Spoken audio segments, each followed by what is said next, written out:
Thank you. Alongside Craig Button, Frankie Corrado, and Kevin Sawyer. And my goodness, did that really just happen? For the first time ever, the Jets were playing in Game 7 on home ice, and that was possibly the most dramatic a Game 7 could be. Down 3-1, cue the comeback. First, Cole Perfetti with seconds on the clock forces overtime. But Frankie, OT wasn't enough. We need double overtime and leave it to the captain, Adam Lowry, to seal the deal. What stands out the most to you as we try and simmer on what just happened? It was unbelievable the way the Winnipeg Jets were able to turn the tables in this game. And look, in a game where they're down 2-0, they're down 3-1, you have to think that the captain had a big voice in that dressing room with everything that has gone on around this group, not having Mark Scheifele, losing Josh Morrissey in this game, and then the guy who's the leader for this team in so many different ways, vocally, physically. He's the guy who gets the goal in front of the net past Jordan Binnington, completing the comeback for a very, very resilient effort for the Winnipeg Jets. And you know what? In the first, whatever you want to call it, 50, 55 minutes of the game, you could have a conversation and say that maybe the Winnipeg Jets didn't necessarily deserve to win that game, but the way they played in overtime, the way they took over the game, that was the Winnipeg Jets that we saw in the regular season. That was them getting to their game. Their captain wins the game, and I can imagine their captain had a big voice in that room, calming things down, reminding this team just how good they can be, and they showed that throughout the overtime periods. I'm going to get this to Kevin Sawyer real quick because he knows Adam Lowry better than anybody, but, you know, the attitude. You want to play as a certain way, you need an attitude. And, Kevin, you know that Adam Lowry has that attitude and the respect. Totally. The presence. Listen, one of the things that make the Winnipeg Jets the best team in the regular season is because they're poised, they're calm, and they're confident. Those three words describe Adam Lowry as a leader. He is poised, he is calm, and he is a confident, humble man. And I think that his team followed his lead when they needed to the most. I agree with Frankie. Through the first 55 minutes, maybe they didn't deserve, but when it mattered the most, their goaltender rose to the occasion. That team got back to patience, maybe more patient than they've been in the series all around. And they ended up getting the huge win in double overtime from the captain. It's almost meant to be. Absolutely. The captain, calm, cool, and collected. But, Kev, we have to go back to the fact that this was a 3-1 hockey game. In many ways, it seemed like the Jets were saying goodbye to their President's Trophy winning season. Cue the comeback, 2 late goals, and Cole Perfetti scoring with just seconds on the clock. What stood out to you about the Jets' late push in this game? First, give some credit to Davis Payne, who's in charge of the power play. He's in charge of the 6-on-5. They had the best power play in the regular season. Outstanding job from Davis Payne to drop the plays. Nemestikov strikes, and then Cole Perfetti. Cole Perfetti deserves a ton of credit. His first half of the season was ordinary, in my opinion. He went through some growing pains over the last year and a half, figuring out how to play a more rugged style, going to the hard areas and learning how to score in those hard areas. His last 3 goals, dating back to Game 6 in St. Louis, all were within 5 feet of the net. And this one, no bigger goal in his career to save the game with 2 seconds left in the third period. Cole Perfetti goes to the hard areas. He's got great vision. Clearly, he has good touch.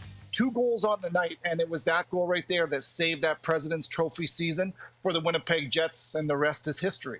It's pretty amazing for Cole Perfetti, too, because if you go back to the summer, like, this is a player that wanted to prove that there was more there, wanted to get the contract, and he got his contract, he got his deal, like Kevin talked about, has improved this year, and needed players to step up. No Scheifele, no Morrissey, and he's one of those guys that stepped up and now is proving his worth to this team, and the sky's the limit for a guy like Cole Perfetti. But when you watch what he did, when the pressure was on, when this team really needed a win, to see this skill play on the power play when the team really needed a goal, this really got some energy into the building, and that is an unbelievable skill play that we only see Sidney Crosby pull off plays like that, a tip that precise from that far away from the net. That was a great job by Cole Perfetti. And then to have the presence of mind in front of the net to get into that area, it's a great job by Ehlers to put it there. But Cole Perfetti does a great job stepping up in a massive way when this team needed someone to step up, and he got better as the season went on. Well, you got to be patient with your young players. He was a high pick. He's a very talented player. We all knew that.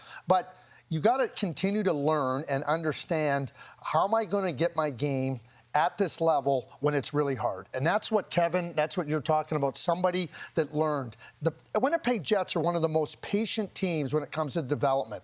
They want to get you there, and then they're going to put you in spots where you can handle it. I've seen it for years with this group. We're seeing it now with Cole Perfetti. Well, we talk about players stepping up in a big way. We have to discuss Connor Hellebuyck. Of course, the storyline going into Game 7 was, will he be able to stand up to the task at hand? Because he had been so shaky throughout this series, Craig. Allows a goal on the very first shot of the game, but he really proved himself in overtime, didn't he?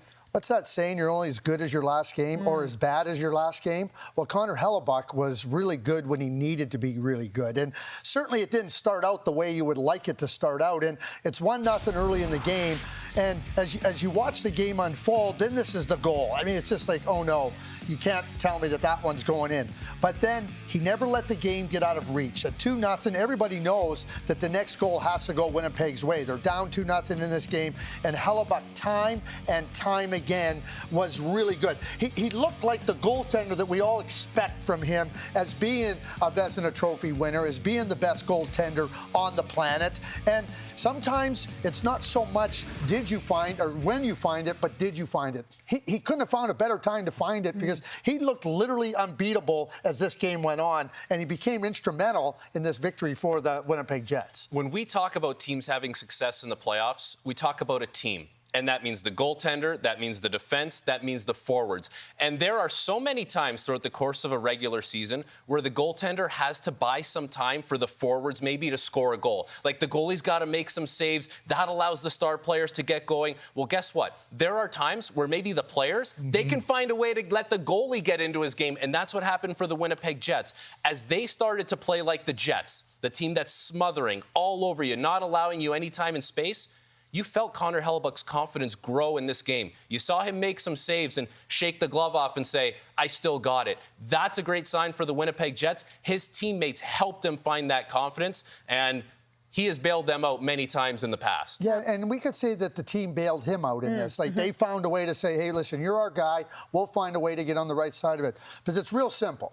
If the Winnipeg Jets do not win this game, the bottom line is that the #1 story will be Connor Hellebuyck and 2 consecutive playoff seasons after winning the Vezina where he wasn't able to play up to his high standard. Well, that's just it, Craig, because, of course, the narrative going into Game 7 is that we've seen regular season Connor Hellebuyck and postseason Connor Hellebuyck, and you look at these numbers in the first round against St. Louis. The record 4-3, goals against 385, save percentage 830, and as we know, he was pulled 3 times. And of course, Kev, the way this game started is with the fact that Hellebuyck allowed 2 goals on the first 4 shots.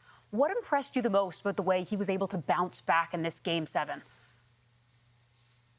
Well, to me, this series was all mental for Connor Hellebuyck, and we're not used to saying that. This is a mentally tough man. He has a high belief in himself, but I think he struggled mentally in this series, particularly in St. Louis. And then the way this game started, he had every excuse in the book to run and hide, quite frankly, but he stuck in there. He made a couple saves with 5 minutes left in the game, and then he went head-to-head with Jordan Binnington. So the lack of confidence that he was feeling spread through to the team, in my opinion, but somehow Connor Hellebuyck was able to wrangle and find a way to manufacture some confidence. He got back to his game, and in front of him, I'm not surprised one bit to see his team respond accordingly. That's Winnipeg Jets hockey. Scott Arniel talks about it all the time. The team was tighter. They didn't give up very much in the middle. When they did, and it happens to every team, Connor Hellebuyck was there. He now has a Game 7 win under his belt. Who knows where he can go from here with this team with that type of confidence. A dramatic Game 7 win in double OT. Nikolai Ehlers, a late addition to the Jets lineup in this series, returning in Game 6. Noticeable in Game 7. Let's hear from him now. Joy. Yeah, I mean, what was it, 1.3 left? Just shows there's no quitting this team, and I think the third period we were unbelievable, and we had chances to put it in the back of the net, and we're able to do it at the end, so shows how special this group is. Nick, you don't have a comeback like that without composure. You fan on the first shot, you get it back. I'm thinking all you could be thinking is get it to the net. Yeah. To have the wherewithal with that little time on the clock to make the pass across the ice, Give us an idea what's going through your head at that time. Well, I fanned on the first one, so I thought, I'm not going to let that happen again. And I knew KC was over there.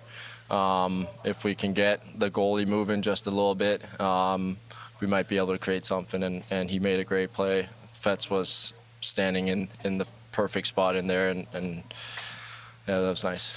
You lose Josh Morrissey, and what can you say about the effort from the 5 defensemen that took over from there?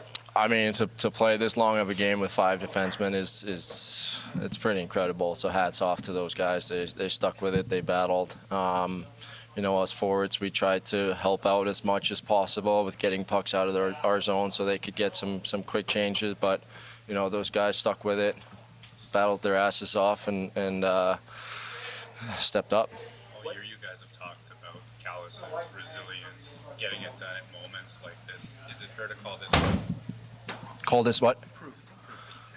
Absolutely. You know, we obviously didn't get the start that we wanted today. And, you know, they got another one at the end of the second period. But there was belief in this group. Nobody was hanging with their heads. We looked at each other and said, we're not done playing hockey yet. So it was special. Can you take us through what's happened?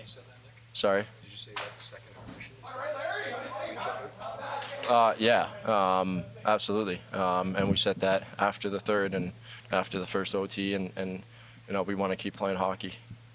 Take us through what happens during the intermissions and overtime. Like, what are you guys eating? What are you doing to recover? And is it a panic and scramble? I was pretty gassed. I'm not gonna lie. You know, I'm standing here and my legs are a little shaky. You know, I think in games like this, like I said, these games are special. You don't get these very often. To be able to come back in the third period like we did and battle our asses off in overtime, yeah, it's really special. And we did it as a group today, so we want to carry that forward. I know this one's still fresh, but the Dallas Stars next. And oh. Don't even. They're a great team. We're a good team. I can't wait for that battle. Quickly, that tying goal started with a fan slap shot by you, right? Just take us through what your... I already answered that. I'm too tired to be answering the same questions. I'm sorry. The game winner. Yeah. I didn't see it. I'm sorry. I can't answer that either. I heard it was a tip, and you know, that's Laos. Laos is Captain Clutch. That's all I got to say. Well, Oilers mentioned players stepping up. Case in point, Kyle Connor. Yeah, for the game winner, you're talking about? So, yeah, I mean, it was fun. It was great to be a part of. I mean, heck of a game. You know, obviously glad that we finished on top. You guys spent the whole season talking about scar tissue calluses, being ready for moments like this. Is this proof that you guys can? Yeah, well, it's kind of a function of the series too. We talked about there's certain flows in the game. You know, it's going one way. There's moments where, you know, you got to take it back over. It goes the other way and just stay in the fight. You know, obviously we didn't like our start. It's, you know, you're up 2-0. How are you going to respond? What are you going to do? You know, so we grabbed everybody in the room and just kind of refocused our attention. And, you know, we got to our game and down 3-1, a couple minutes left. Like, there's no quit in this room. And, you know, took it over. And I thought we, you know, did a great job in overtime. You know, had a lot of sustained zone time, and it was just a matter of time. What was it like in this? What was the message in the room, say, heading into the third period? Yeah, it was great. I mean, guys were you know, upbeat, chomping at the bit. You know, there wasn't one point where I don't think guys believed in here. You just kept playing, kept fighting. Describe the composure that everyone on the ice showed with the clock winding down before you guys started that game. Yeah, I mean, there's nothing else to do. Go out there and play. You can't worry about anything else. That's what this group did a great job of throughout the whole season. There's moments, and you know, we always talk about building and you know, preparing ourselves for the playoffs. And there's been situations that I can remember through the year. It's just like that. So it almost goes muscle memory, knowing your routes, knowing your job, just playing for the man next to you, and yeah, getting it done. Your defensemen had to log some heavy minutes, especially Neil with Morrissey out. What can you say about the job? Yeah, they all did fantastic. You know, obviously losing J-Mo, he's he's one of our best back there. He plays a lot of minutes for us, PP, PK, controls the flow of the game back there. And, those guys to a man stepped up and did a great job. Can you describe what that's like with 3 seconds left? I didn't even know what time it was when we scored, to be honest. I knew it was winding down. Just try to get a puck centered and get it to net. And what's that moment like when it's in? Probably the same way you guys are feeling. It's euphoric. It's emotional. It's motivating. We use that to overtime. I thought the crowd was incredible. They were felt like they were standing on their feet, loudest they've ever been, and I've ever heard them. So it was great, and I think we just fed off that and just kept rolling, and it gives you that extra energy to dig in when it's back to your shift and bear down. Take us through what happens during the overtime period and then the second intermission. Like, what are you guys eating? What are you doing to recover, and how does that kind of take place? Well, it's a quicker intermission. I think there's 15 minutes instead of 18. So, get sugars in you, electrolytes. Guys have different things that they take, but obviously hydration and just getting your energy back, getting focused. There's little adjustments that we need to do. The coaches will come in and honestly, the guys were great. I mean, the guys were still talking. Obviously, we were looking around and just saying, like, how great is this? What an opportunity here. This is awesome. Let's go take it. That's pretty much the message. Personally, your start, probably run the wrong end of a couple of things in the first 2 goals. Yeah. What was that like? It's tough. Like, obviously you want those plays back and turn one over on the second goal, and the first goal just kind of got out of position, lost where I was, and the 2-on-1, and never the way you want to start, -2, and for anybody, but just stuck with it, kind of like our whole team. I'm just gonna, how are you gonna respond? How are you gonna come back? And you can't just sit there and sulk, and you gotta do anything you can to help the team and dig deep and push forward. So a little bit of function of how our team game went, and just stay in the fight, and I was able to contribute on a couple goals later on, and I think I turned around and played a great second half for sure. How much recovery time here, but how much you can appreciate these next 2+ days before you deal with another difficult opponent with the Dallas Stars? Yeah, we got no choice. Go recovery tomorrow,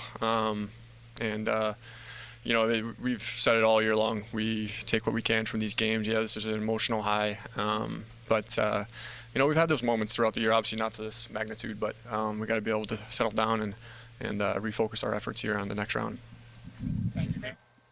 Continuing to break down a dramatic Game 7 win for the Winnipeg Jets as they now get set to face the Dallas Stars. I love Nikolai Ehlers when asked about that future matchup. But let's start with what Kyle Connor said. I love that he noticed the team stayed in the fight. Case in point, the fact the Jets played with 5 defensemen down the stretch after Josh Morrissey exited the game. What impressed you the most about their grit in the end of this game, Craig? Yeah, and let me just say, Josh Morrissey only played just over 2 minutes of this game. 2 minutes. So you're down to 5 defenders. You've lost your best defenseman who can do so many things in the game. And now you talk about stepping up. I mean, Pionk, 46 minutes. Dylan Sandberg, 44. The numbers are all there. I don't have to read them off for you. It was the efficiency in which they played. I mean, the partner play, the way they were able to alleviate pressure, to make sure that they didn't put themselves under pressure. I thought in the third period, the first overtime, even in the second overtime, they did not give the St. Louis Blues very much. There was a couple of scoring chances for the Blues, but this blue line, like everywhere. Kevin Sawyer has talked about it, Frankie. You covered the Jets as well. The way they play when those defensemen can get up on the play, kill plays in the zone, alleviate the pressure, it was beyond impressive. Hayden Fleury, I got to give him a shout-out. I mean, he's a guy that now you got to play, and boy, did he play well. That Hayden Fleury should never come out of the lineup for this group. He deserves to be a top 6 guy in this group every single day of the week. But you look at those ice times, and those are some massive numbers, especially Pionk and Sandberg. That did not look like a tired group. That looked like a group that was willing to dig in and do everything the right way. Whatever you want to talk about, whether it was physical behind the net in their own zone, whether it was making sure that there was no room in the neutral zone, like winning battles. And that St. Louis team, like, we know what that team is all about. Guys like Kyrou, guys like Thomas, guys that can make plays with the puck, guys that can create some separation. There was no separation to be had. That blue line group stepped up in a massive way, and that's a big reason why they won that game. And, I mean, for Kevin, like, Kev's watched this group all season long. Kev, you can't be surprised with the way that group stepped up. Not surprised at all. And it was the perfect time for this defensive core to stabilize. Now, you said that they didn't look like they were wearing down, and I totally agree with you. And here's the thing. When the defense plays good, the forwards play good. And the same is true the other way. When the forwards are strong, so too are the defense. And that's because this team is a two-part epoxy. There is a relationship from forwards to defense where it's 5 guys on the ice with one mind. And the forwards track back, allows the defense to gap up. It's easier to play that way. You don't spend as much time defending in your own zone. And I think that we saw that on full display. This team can be scary. When their defensive game, all 5 guys forward and defense together are tight and their details are right, they've been the best defensive team for back-to-back seasons. It looked a lot like that in the third period, the second half of the third period, and both overtimes. They were outstanding.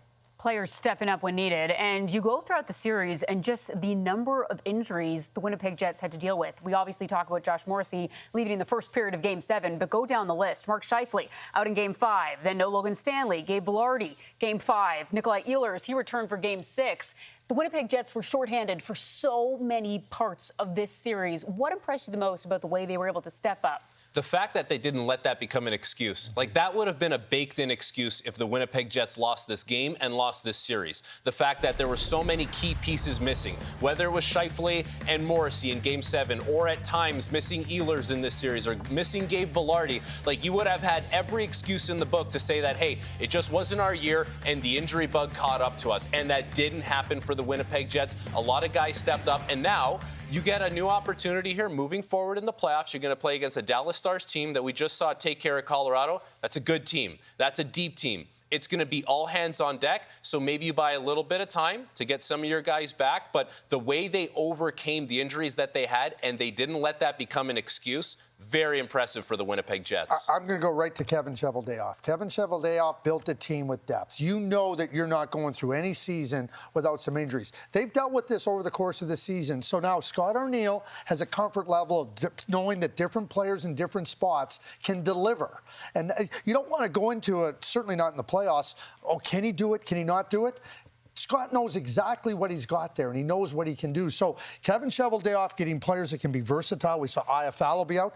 This series started without Vilardi and Ehlers. It ends without Morrissey and Scheifele. So you get everybody healthy. They found a way to overcome, obviously, the adversity. But you build your team with depth and versatility, you can now have a better chance to overcome it. Real credit to Kevin Cheveldayoff and the management group. And that depth has been on full display as the Winnipeg Jets are now off to the second round. But credit to the St. Louis Blues, who put up one heck of a fight throughout this series. Let's hear now from the coach, Jim Montgomery. I'll start off by congratulating the Winnipeg Jets and Scott Arniel on advancing. I also want to take the opportunity to thank the St. Louis Blues fans. They were awesome this year. I thought they galvanized our group. And I also want to thank every staff member that's associated with the inner workings of the hockey team, and especially the players. Because as a coach, you try and hope to get your team to reach their ceiling. And, you know, I think we came as close as we can in the last 3 months. I don't think we got there, but that was a great series, and I cannot thank our players enough for their commitment, effort, and execution. Jim, was that any playoff loss that Game 7 is painful? Was that as painful as a loss can be?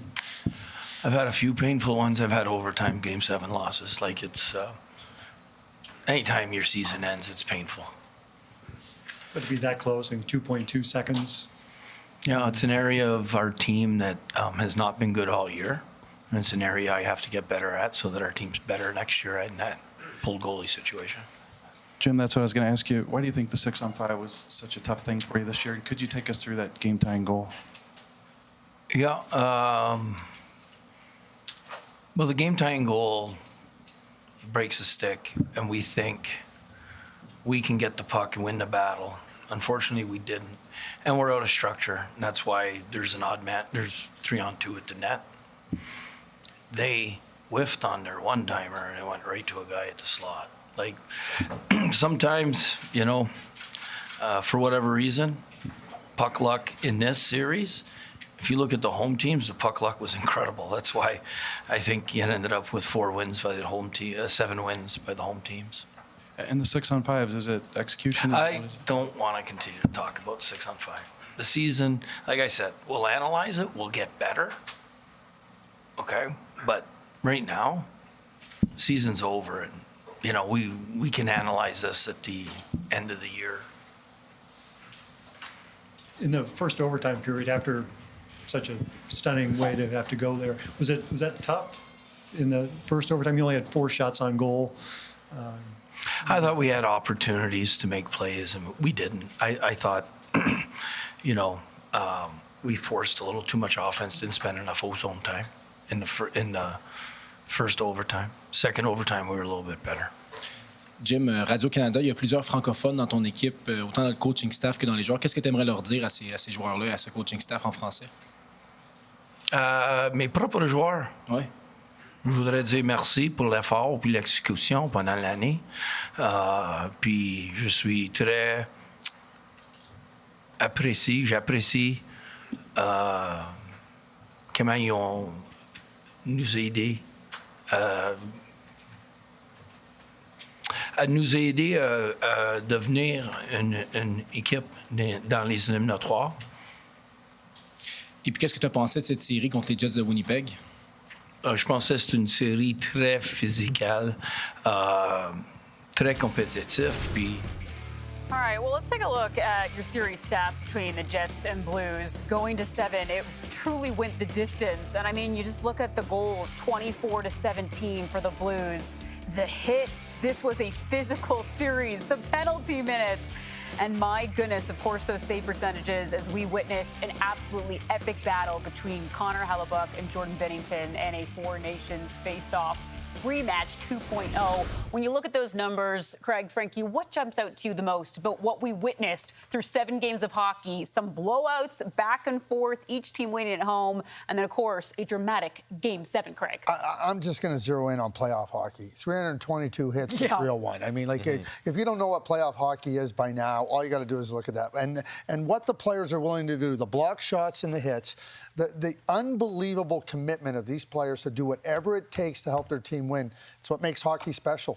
This was a long, grueling series, and the Winnipeg Jets are moving on, but they're moving on with a chunk taken out of them. and the St. Louis Blues, for that matter, they had to pay a physical toll as well, because we saw it the whole series. Like, there was a physical element where if St. Louis was pushing the pace with the physicality, Winnipeg would answer every single time. And, Winnipeg obviously loses some players along the way, but I like the way the Jets didn't shy away from it. You could feel it throughout the course of games where, St. Louis, they would hit in the neutral zone. They would hit in the offensive zone. Winnipeg would say, no problem. We got some hits for you. Like, we're willing to stand in. And it was a resilient effort from that group when it came to the physicality of this series. I just want to add one thing really quick. And Josh Morrissey, we knew he was hurt coming into this game, and he was hurt early, and he was feeling it, and he still tried to play through it till he just said, I can't do it anymore. And I mean, the willingness of the players, to your point, to just dig in and do whatever is necessary to try to help their team win. When a player leaves a game in the Stanley Cup playoffs, you know it's serious. It was a grind of a series. It went the distance. And, Frankie, you alluded to the length of this series. We started back with Game 1 with the Jets and Blues kicking off the playoffs. That was on April 19th. That was and 3 years ago, Lindsay. It does feel like a long time ago, doesn't it? And here they are, the last team to wrap up the first round. But, Kev, we mentioned how this went the distance. The Blues pushing this to 7 games. And, yes, the Jets may have been the hottest team in the regular season, but the St. Louis Blues were arguably the hottest team down the stretch. What impressed you the most about the way they were able to push this to 7 games? The neutral zone. I thought that was where this series was going to be won and lost. And when the Blues were at their best, it was because they owned the neutral zone. Listen, you talk about physicality, I agree. Over 600 hits combined. Well, you're not going to have impactful hits if you can't get through the neutral zone quickly so that you're skating downhill and finishing. And the St. Louis Blues made it extremely difficult for a lion's share of this series, where they were able to get above options for the Jets, take their speed away, but then going through the neutral zone the other way, just untouched way too often. And that is not Winnipeg Jets hockey. And it was the St. Louis Blues, to me, that did to the Winnipeg Jets what the Jets usually do to their opponents all the time. They smothered, they recovered, they reloaded above them, and it was far too easy for one team and far too difficult for the other. This led to a lot of physicality right there. Vlad Nemestikov paid the price. But it was the Jets that were able to find a way to turn that narrative around and get back to clogging things up in the neutral zone, slowing the St. Louis Blues down, getting back onto the forecheck and getting physical themselves. That was a big part of this series. It wasn't going well for Winnipeg. When they were able to sort that out, I thought a lot of the rest of their game was able to click back into place. It was a huge part of this 7-game series. Absolutely. And man, at times we saw this series really shift one way and then the momentum completely swinging the other way. Let's look ahead now. As we know, the Winnipeg Jets are getting ready to face the Dallas Stars. Now, Dallas beat Colorado 4-3. What are we looking forward to as we now await Jets-Stars second round? Craig? Well, I mean, you got two top teams. I mean, and Peter DeBoer said after they beat Colorado, he said the Central Division is the toughest division in hockey. And, you know, you see how hard the Minnesota Wild play. They're in the Central Division. They got knocked out. 5 teams from that division.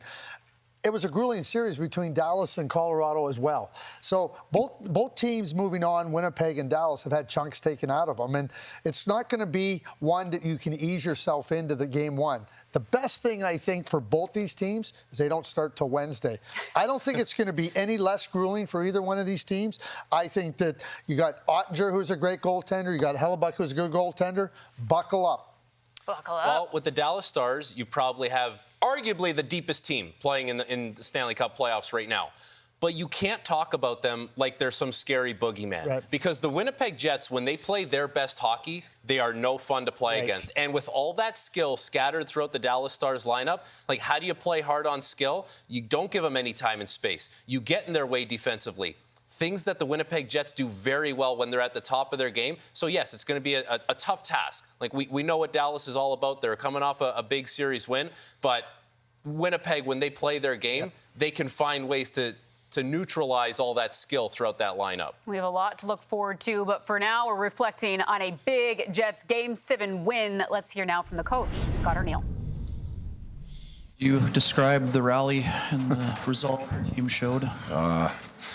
Amazing, absolutely amazing. It was. I've seen a lot of hockey games. Been around a lot of hockey games. To be a part of that was one of the most exciting games I've been a part of, and man, it was thrilling. You know, we were extremely nervous to start the game. Got down quickly, but just our resolve, just our ability to stay in it.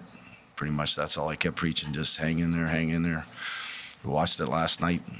Colorado and Dallas, them staying in it, and it was stay into it, keep doing what we do, and we got stronger as the game went on. We got out of that first period, and then, you know what, after that, you know, it was a battle, and, you know, to tie that game up at the end, that's you know, it was amazing, exciting. It was just, I would think anybody watching that one will leave that one in their memory banks for a long time. Monty, It's almost tougher to draw up a worse start to an amazing Game 7 than what you guys got. So is it just a question of, pardon the phrasing, you're being Debbie Downer here. Like, I'm not even trying to land there. No, I know. Well, you know what? Honestly, it reminded me of the first period in Game 1. The nerves. It seemed like nobody wanted to make a play. We got rid of pucks really quickly. You know, we actually sat back. Kind of allowed them. I mean, even on the first goal, they came down, they skated 200 feet, you know, came down the ice to make that play. And it was kind of us on our heels. And that was pretty much a message. And it was a message from our leaders. It was a message for me, like, let's go here. Let's get up on our toes. Let's get in attack mode. We're no good sitting back, and that's not us. And we just did a great job of, you know, turning the tide and getting back to playing the way we can. Yeah, I wanted to ask kind of about the message. Is it just one of those cases where as long as there's time on the clock, it's... Yeah. There's 40 minutes to go, and we hadn't even started to go yet. The biggest thing for me is that we did a really good job of our forecheck, and we got hunting in that second period. And, you know, we created turnovers, and that first 10 minutes of that second period, you know, that was us. That was us playing our game. And, you know, it took a while. That power play goal was huge. You know, obviously got the building ignited again. Not that they weren't, but it really got them into it. And And once it was 2-1, it was just, man, we had some opportunities to tie that up long before we went 6-on-5. But just like the way that there was no quit. And you know what, man, I gotta shout out to our defense. Those 5 guys, the workload that they had to throw in there. You know, they did a great job. And then obviously, you know, guys stepping up and having to play big roles. And you know, it was a awesome effort by everybody. Monty had commented on the chess match that he felt had gone back and forth between the two coaching staffs, and I just wanted to. I feel like we saw a lot of it throughout that series. Oh yeah, what was it like from your perspective? There was a lot. You know, like you're going to make adjustments. You're going to have to do things because the opposition's maybe making some changes. You don't want to get away from your identity and a lot of the things you do, but it does happen. I think you talk to any coaches after a series is over, you have to make changes, and we had to along the way. They had to. That was as heavy a series as I've seen in a long time. Like, there was no ice that wasn't contested and no player that wasn't going to get knocked into the wall. It was, I can't, St. Louis, that was what they've done the last 3 months, and these 7 games. That was a tough out. That was a really tough out, and you know what? They made us battle for every inch, and I tip my hat to Monty, what he's done since he's got there. They without a doubt were one of the best teams in the league there since 4 Nations, and they're hard to play against. And I'm really not happy that they're in the Central Division, but that's our division, and I can't credit Monty enough. He, as we said there, we made adjustments, and then all of a sudden it was that chess match. They did something, and we had to try to find the answer to that, and that's what it was the whole series. And you know what? 2 buildings. Our building obviously was absolutely amazing. Absolutely how loud it was. It was loud in St. Louis as well, but that was one for the ages. One for the ages, indeed. I love what Scott Arniel said. Also, one of the most exciting hockey games he has ever been a part of. And Kevin, as we know, after back-to-back years where the Winnipeg Jets were knocked out in the first round, now Jets fans finally get to look forward to second-round action against the Dallas Stars.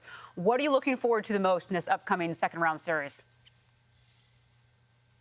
The fact that they are a carbon copy of one another. There is no team that resembles the Winnipeg Jets in the National Hockey League more than the Dallas Stars. These are 2 of the best defensive mindset teams in the NHL. They both can score. They both have outstanding goaltenders. So the Jets won that season series 3-1 in the regular series, and it was who can get to their game plan first, who can stay the calmest and stick to their game plan longest. The Winnipeg Jets proved that through the regular season. It was outstanding hockey. I am anticipating a burner of a second round between these 2 amazingly structured defensive teams. A burner, plenty to look forward to. And hey, kids at home, if you're still watching, if you're awake, that is, the reminder after this series was never give up. A remarkable turn of events in Game 7.